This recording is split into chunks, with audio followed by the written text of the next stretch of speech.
Assalamualaikum warahmatullahi wabarakatuh. Di video kali ini saya nggak akan memberikan technical analysis ya, tapi di video kali ini saya seperti biasa di hari Sabtu dan Minggu saya akan memberikan materi, di mana materi kali ini adalah materi bagaimana kita harus memahami pergerakan dari suatu saham ya. Jadi pergerakan suatu saham ada mark akumulasi, markup, distribusi, dan markdown. Oke, sebelum kita lanjut ke sana, saya ingatkan kembali untuk kalian yang belum subscribe channel ini, bisa subscribe terlebih dahulu dan nyalakan lonceng notifikasi kalian agar kalian dapat notifikasi apabila saya ada upload video terbaru setiap harinya. Oke. Dan untuk kalian yang belum gabung di grup WhatsApp kami bisa gabung ya, nanti linknya ada di deskripsi di bawah, kita cari aja. Nanti di situ kita bisa diskusi bareng-bareng tentang saham-saham yang menarik untuk bisa kita beli atau saham-saham yang ada sentimen negatif atau positif. Jadi kita bisa diskusi ya, di situ kita sharing-sharing bareng. Ya, tujuannya untuk apa ya, istilahnya semakin menambah ilmu dan wawasan kita bersama-sama ya. Tentunya saya juga mengharapkan banyak hal positif dari anggota-anggota grup yang ada di WhatsApp ini. Oke, lanjut aja untuk materi kali ini adalah di sini kita harus di materi ini saya harus akan menekankan di mana kalau kita masuk ke dalam atau terjun ke dunia saham ini, kita harus tahu yang namanya pola ini ya. Jadi ini adalah pola pasti atau pola pasti semua saham, apapun sahamnya pasti dia mempunyai pola ini, dimana ada akumulasi, terus ada markup, harga dikerek naik dan kemudian mulai didistribusikan di atas, dan kemudian di harga di bawah turun kembali, dan kemudian diakumulasi lagi. Jadi pola ini berulang ya, berulang terus menerus, dan itu pasti. Jadi semua saham pasti mengalami hal ini. Jadi mau sebagus apapun perusahaannya, misalnya perusahaan itu punya penjualan yang naik terus, labanya naik terus menerus, terus hutangnya juga sedikit, terus semuanya segala laporan keuangannya atau secara fundamentalnya semua saham itu istilahnya bagus lah. Tapi secara sahamnya, pergerakan sahamnya pasti semuanya sama seperti ini. Mau saham itu jelek sekalipun pasti akumulasi, dan ada akumulasi, ada markup, distribusi, dan markdown. Apalagi saham-saham apa ya istilahnya, saham-saham gorengan seperti itu, atau saham-saham second liner ya, selain saham-saham blue chip misalnya, mesti semua saham apapun itu, mau lapis 1, lapis 2, lapis 3, mesti mereka punya fase ini ya, punya fase ini, dimana fase akumulasi, atau di sini orang-orang sudah mulai mengumpulkan barang dan kemudian harga dikerek naik, dan kemudian dia mulai mendistribusikan apa yang udah dikumpulnya di sini, dan kemudian harga kembali turun ya, dijual turun, dibanting turun, dan kemudian diambil lagi, diakumulasi lagi, dan dikerek naik, dan kemudian didistribusikan di sini, dan kemudian dibanting harganya sampai ke bawah, dan kemudian diakumulasi lagi. Jadi itu adalah pola yang terus berulang. Jadi di sini di materi ini saya menekankan ya, jadi menekankan jangan sampai kita buta akan cycle ini. Jangan sampai kita buta dari pola pergerakan pasti dari suatu saham. Jadi maksud saya, jadi jangan sampai kita perusahaan ini laporan keuangannya bagus, terus ininya semuanya bagus, dan perusahaannya saya tahu, dan produk-produknya saya tahu, misal seperti sering saya gunakan di keseharian kita. Nah, terus kita tiba-tiba ada dana nganggur, harapan kita misal untuk investasi jangka panjang. Oke, investasi jangka panjang dengan kita tahu dividennya, misal dividen yieldnya 5% per tahunnya. Oke, berarti saya akan masukkan dana misal 100 juta dengan harapan saya akan dapat 5% per tahunnya. Oke, seperti itu ya. Jadi jadi kalau kita punya pikiran seperti itu, jadi kita jangan semena-mena kita masuk di perusahaan. Oke, ketika perusahaan itu bagus dan kita ada uang nganggur, dan kita langsung masuk gitu aja tanpa kita memperhatikan polanya ini. Jadi kita jangan sampai kita masuk di masa distribusinya ini, karena setelah distribusinya ini akan harga di markdown ya, harga akan dikerek turun. Oke, jadi jangan sampai kita seperti itu. Jadi walaupun secara fundamental perusahaan bagus, berarti kedepannya akan istilahnya kalau untuk kita hold jangka panjang masih bagus ya, masih bagus, tapi dengan mengharapkan dividennya. Tapi kita harus tahu hal ini. Jadi pergerakan saham itu ketika perusahaan sudah melepaskan sahamnya atau menjual sahamnya ke masyarakat. Jadi itu ya, di sini adalah perusahaan itu nggak punya andil lagi ataupun punya andil, mereka punya andil dengan cara buyback. Tapi buyback saham itu untuk biasanya perusahaan itu menjaga agar pergerakan atau saham itu bergerak stabil ya. Jadi jangan sampai dia turunnya itu pun nggak terlalu dalam. Jadi di situ perusahaan mulai ambil lagi sahamnya untuk menjaga biar ketika ada yang jual untuk mengkerek harga turun dan perusahaan beli untuk biar harganya kembali naik lagi atau setidaknya bergerak sideways ya. Oke, untuk menjaga investor-investor biar nggak lari karena harga sahamnya turun. Oke, jadi seperti itu. Jadi jangan sampai kita beli saham itu di saat di saat dia sedang distribusi atau ketika malah di harganya markdown. Jadi kita boleh mengharapkan suatu perusahaan itu bagus dengan mengharapkan dividennya, tapi kita juga harus memperhatikan dari pergerakan harga sahamnya. Jangan sampai kita dapat dividen tapi secara harga sahamnya ternyata kita minus. Oke, jadi jangan sampai kita malah dividennya dapat tapi kita secara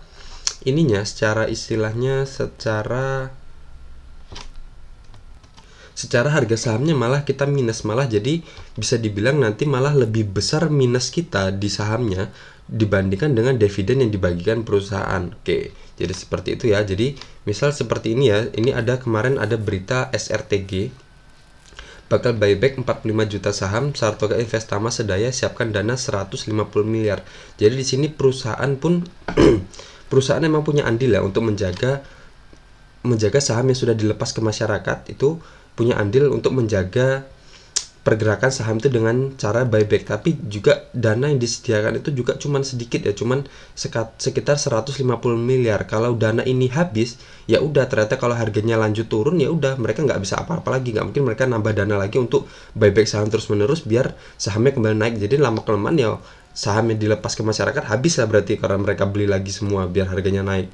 Nggak mungkin ya. Jadi mereka hanya menyiapkan dana paling setahun itu cuman sekali untuk buyback ya. Jadi ini beli dana sekitar 150 miliar. Padahal kan sini saya contohkan adalah saham Telkom ya. Saham Telkom di sini asing aja jualan 24 Februari itu dia jualan 147 miliar, hampir 150 miliar ya. Jadi 150 miliar itu gak ada apa-apanya. Jadi kalau asing sekali guyur aja ya udah habis dana 150 miliar ini. Oke, jadi seperti itu ya. Jadi di sini kita nggak boleh berpaku pada perusahaan ini bagus dan laporan keuangannya juga bagus dan saya produknya tahu, tapi di sini kalau saham itu sudah dilepas ke masyarakat, yang menggerakkan saham itu ya udah press maker ya. Press maker itu adalah orang-orang bisa dibilang bandar yang punya uang banyak atau bisa dibilang manajer investasi yang emang tugasnya untuk investasi atau trading atau menggunakan uang nasabahnya untuk ditradingkan di pasar saham ini. Jadi seperti itu. Jadi kita kalau masuk di saham itu kita harus tahu fasenya. Jadi kalau kita misalnya memang tujuannya investasi jangka panjang, kita masuknya di sini, di akumulasi. Jangan kita masuknya di distribusi. Jadi itulah tujuannya. Jadi kalau kita untuk investasi jangka panjang juga kita harus paham juga selain fundamental, kita harus paham juga teknikalnya. Jadi jangan sampai kita masuk. Jadi kita harus memperhatikan technical analisisnya. Jadi kita bisa cuan maksimal ya. Pertama kita akan dapat dari dividennya, kedua kita akan dapat dari capital gainnya atau dari pergerakan selisih harganya. Jadi harga di mana kita beli saham tersebut nanti akan 5 tahun ke depan atau berapa tahun ke depan di saat kita ingin menjual saham itu harganya udah lebih tinggi dibandingkan dengan harga jualnya sudah lebih tinggi dibandingkan harga di mana kita beli. Jangan kebalik. Jadi ketika sudah 5 tahun kita ingin jual saham itu, ternyata harga jual kita malah lebih rendah dibandingkan harga di mana kita belinya. Walaupun kita sudah dapat dividen yang lumayan, tapi ternyata dari kerugian harga saham sendiri ternyata atau bisa dibilang dividennya hanya untuk menutup kerugian di mana kita minus ya dari sahamnya itu. Jadi usahakan kita dari dividen positif dan dari capital gainnya, capital harga sahamnya sendiri juga positif. Jadi kita akan dapat keuntungan maksimal ya. Oke, contohnya aja di sini saya memberikan contoh dari saham Telkom ya. Oke, saham Telkom di sini kita fokus aja di kotak yang ini. Di kotak ini. Jadi kalian bisa membaca dengan jelas ya di mana distribusinya, di mana akumulasinya. Oke, jelas ya. Di sini adalah akumulasinya, di mana akumulasinya ini sebenarnya terbentuk dari pembentukan harga yang baru ya, di mana dia sudah breakout dari area ini. Di sini coba. Oke, di sini dimana di harga ini, di harga 2520 itu sebelumnya adalah resisten, dimana area resisten ini bisa dibilang berarti ini adalah area distribusinya ya.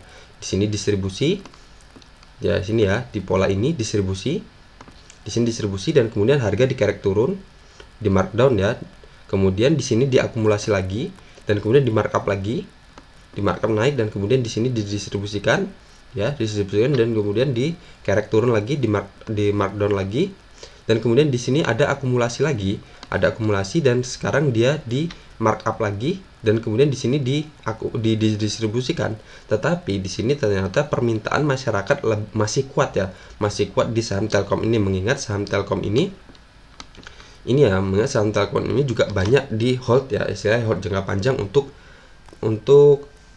investasi ya, investasi jangka panjang mengharapkan dari dividen, dan dimana laporan keuangannya atau secara fundamentalnya saham ini bagus ya. Oke, dan ternyata dia di sini dia breakout dimana ini adalah area distribusi sebelumnya di sini. Oke, ada distribusi, dan kemudian di markup di sini, di breakout di sini, dan kemudian di sini adalah fase akumulasinya lagi, dimana fase akumulasinya lagi, dan kemudian dia di markup di sini naik ya, sini naik, dan kemudian mulai didistribusikan lagi, dan kemudian di markdown, dan kemudian diakumulasi lagi di sini, dan kemudian di markup lagi, dan di sini sudah didistribusikan ya, dan kemudian di markdown lagi di sini, dan di sini juga diakumulasi lagi, dan di markup sedikit, dan kemudian di markdown lagi, dan kemudian diakumulasi lagi di sini, kemudian di markup lagi. Nah, di sini berarti untuk saham Telkom ini sendiri dia sudah mendekati area akumulasi lagi ya di sini. Nah, kita tinggal lihat aja nanti ketika dia mulai mendekati area ini, apakah dia sama seperti pola sebelumnya ya di sini. Oke, di sini hampir sama ya, berarti di sini ada akumulasi, dan di sini ada di sini ada distribusi, maksud saya di sini ada distribusi, dan kemudian di markdown ya, dan kemudian di sini didistribusikan juga, cuman ternyata dia di markdownnya ternyata permintaan masyarakat lebih kuat, dan kemudian dia di breakout. Oke, area ini di breakout. Jadi di sini kita tinggal lihat aja untuk saham Telkom ini. Saham Telkom ini nanti apakah kalau emang kita mau masuk di saham Telkom ini untuk hold jangka panjang, kita lihat di area sini. Oke, di sini nanti di sini kan sebelumnya di pola sebelumnya ada distribusi di sini. Dan setelah distribusi di markdown, harga turun, dan kemudian diakumulasi lagi, dan belum sampai ke area sini sudah didistribusikan lagi. Nah, sekarang dia sudah mendekati area distribusinya lagi. Jadi kalau saat ini sendiri, kalau untuk kalian harusnya jangan masuk dulu kalau untuk hold jangka panjang. Kita lihat dulu dia di area sini seperti apa. Kalau area di sini nanti dia terbentuk atau membentuk pola distribusi, dan kemudian dan dia nggak berhasil nge-breakout area ini seperti pola sebelumnya, nggak berhasil nge-breakout area ini, dan kemudian kembali turun, ya udah kita jangan masuk dulu, sampai terbentuk pola akumulasi ya. Akumulasi itu seperti ini. Di sini ya, di sini ada akumulasi, dan kemudian naik, dan di sini juga masih ada akumulasi, dia bergerak sideways ya di area ini, dan kemudian di markup seperti itu. Nah, jadi kita masuknya ketika kita masuk di harga terendahnya. Jadi misal di sini dia mental ya, ternyata di sini benar-benar ada distribusi, dan kemudian dia kembali turun untuk di markdown. Nah, kita tunggu aja di mana dia akan kembalinya. Misal dia kembali lagi mantul ke area sini di harga 2520, kita bisa mulai cicil masuk ya, selagi dia nggak ngejebol area ini. Jadi kita tunggu dia bergerak sideways dulu, berarti di situ ada mulai pergerakan akumulasi ya. Kalau dia turun nanti kita tandain dulu. Berarti sudah ada pergerakan akumulasi, dan kita tunggu markupnya dan sampai ke area sini apakah dia didistribusikan lagi atau malah breakout. Tapi kalau ternyata dia bergerak atau dia di sini ternyata dia breakout, kita tinggal tunggu aja, berarti sudah bisa masuk ya kita di atas area ini, dimana itu adalah akan membentuk pola yang baru ya, membentuk pola harga yang baru di sini. Ketika di breakout di sini sudah mulai akumulasi kembali, dan di sini juga sudah retest, dan kemudian dia harganya lanjut naik. Oke, jadi seperti itu. Jadi kalau kita bisa beli saham di harga yang murah, kenapa kita beli saham di harga yang mahal? Jadi jangan sempat FOMO ya istilahnya. Nah, jadi seperti itu. Jadi ketika di sini udah mepet dengan area distribusi sebelumnya. Jadi kita lihat aja di sini. Jadi kalau di sini kan harganya sudah 4.730-an, tapi ternyata nanti kalau dia seumpama dia ternyata di sini beneran distribusi dan kemudian di markdown, jadi kita bisa cuma dapat harga sekitar, kalau dengan pola yang sebelumnya kita harganya cuma dapat di harga 2.520-an. Jadi kalau bisa kita lihat dia di sini, kalau dari sini ke sini itu udah sekitar minus 47%. Kalau kita beli di sini, ternyata beneran ini dia mental dari area sini dan kemudian dia didistribusikan dan kemudian di markdown, berarti kita ketika kita masuk di sini di harga 4.000-an dengan harapan kita hold jangka panjang ya, 4.000-an, ternyata dia harganya turun. Jadi sekitar di harga 4, di persentasinya 47% minus kita. Oke. Jadi kita untuk misal aja di sini ya, di sini ketika dia distribusi di sini, ini dari tahun 2017 ya, 2017, kemudian di sini di tahun 2020. Jadi berarti sekitar 3 tahun ya, 17 ke 2020, berarti selama 3 tahun kalian akan mendapatkan portofolio kalian minus ya. Di sini coba kita lihat, dari sini ke sini tuh sama ya, minus sekitar 47% ya. Oke, jadi sekitar 3 tahun kalian akan melihat portofolio kalian minus, dan minusnya itu sampai sekitar 47%. Dan kemudian di sini di tahun 2020 ini tanggal berapa ini? 3 November barulah dia harganya naik kembali sampai ke sini ya. Jadi ketika ada yang beli di harga sini, di harga 48.200, berarti sekarang dia sudah istilahnya baru belum balik modal juga ya, belum, masih minus juga, berarti masih kurang sekitar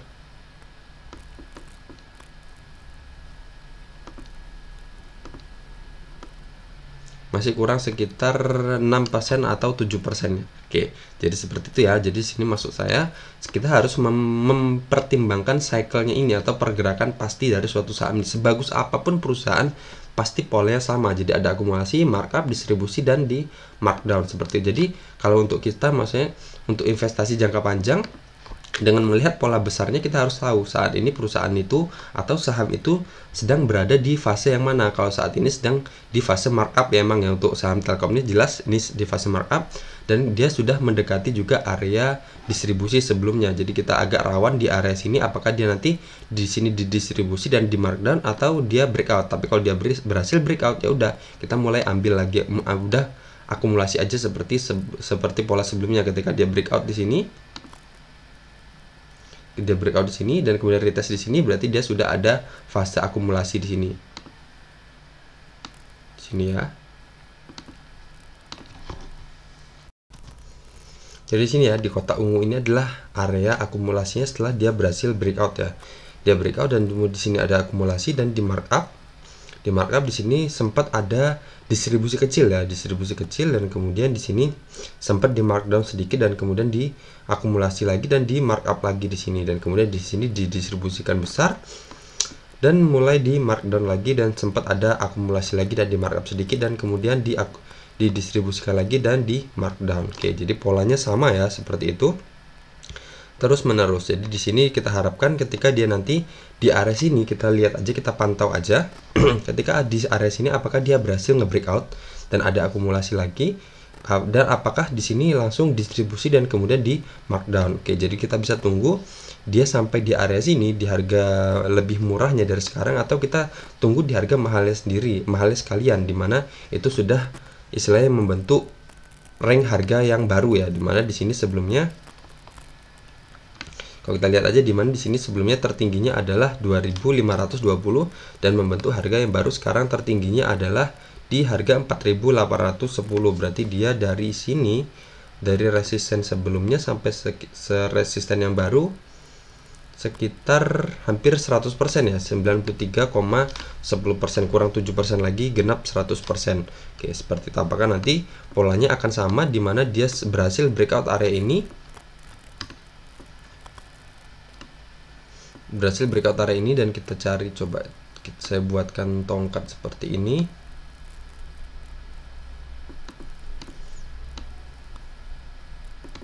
Apakah dia akan membentuk pola yang sama sampai ke area resisten ini? Jadi seperti pola sebelumnya ya, di sini dia breakout dan kemudian sampai ke area resisten ini. Apakah dia nanti kalau dia berhasil breakout, apakah dia akan sampai ke harga 7.000-an ya? Oke, seperti itu, dimana harganya saat ini adalah harganya 4.520. Nah, untuk kalian yang mau investasi jangka panjang ya, investasi jangka panjang kita juga perlu pertimbangkan ini juga. Cuman ini boleh kalian lakukan, boleh enggak ya, karena kan kita kalau membeli saham untuk jangka panjang dengan harapan kita mendapatkan dividen untuk kita hold jangka panjang itu 10 atau 10 atau 20 tahunan misalnya.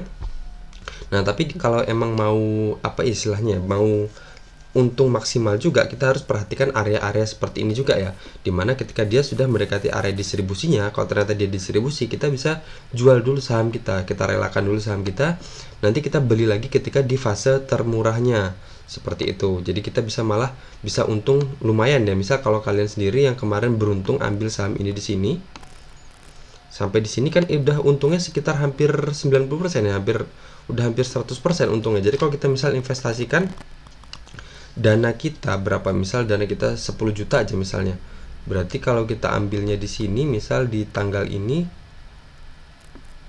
hapus aja, kita lihat aja di sini, misal di sini adalah tahun 2020 bulan Oktober ya, dan di sini anggap aja nanti maksimalnya di 20 April 2022, berarti secara tahunnya sendiri 2 tahun.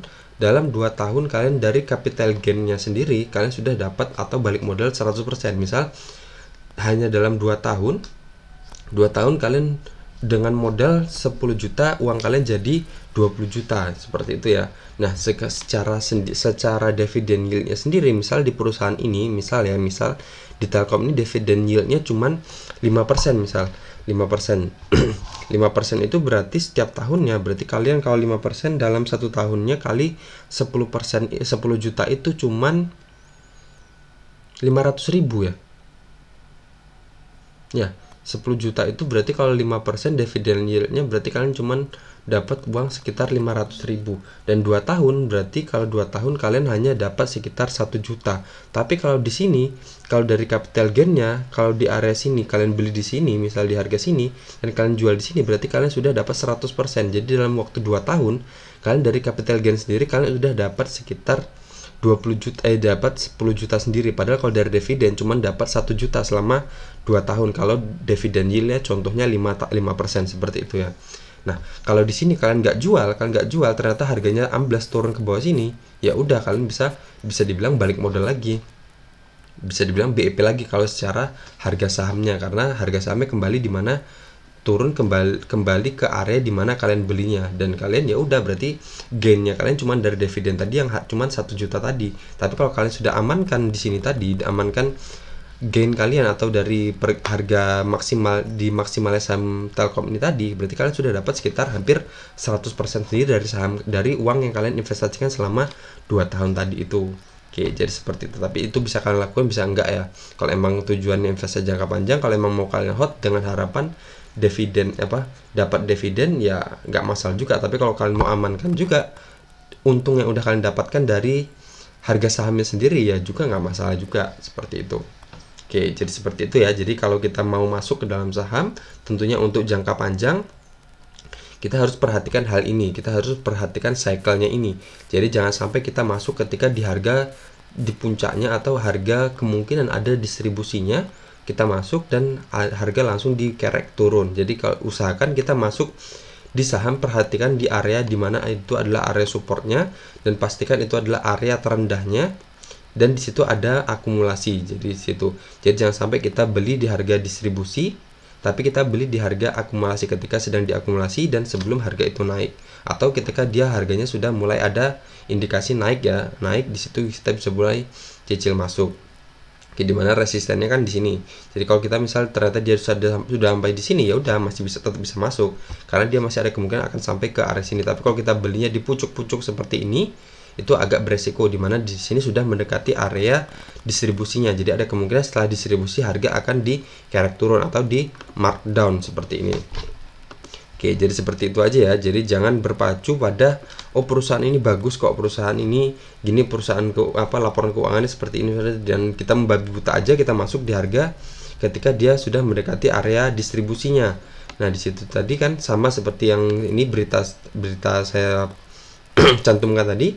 Jadi perusahaan itu emang dia memantau pergerakan harga sahamnya, tapi dia menyediakan dana itu sedikit, nggak banyak. Jadi cuman ini misalnya aja SRTG dia hanya menyiapkan dana sekitar 150 miliar, sedangkan asing aja dia sekali jualan aja bisa 147 miliar. Jadi ya sekali asing jualan guyur habis dananya.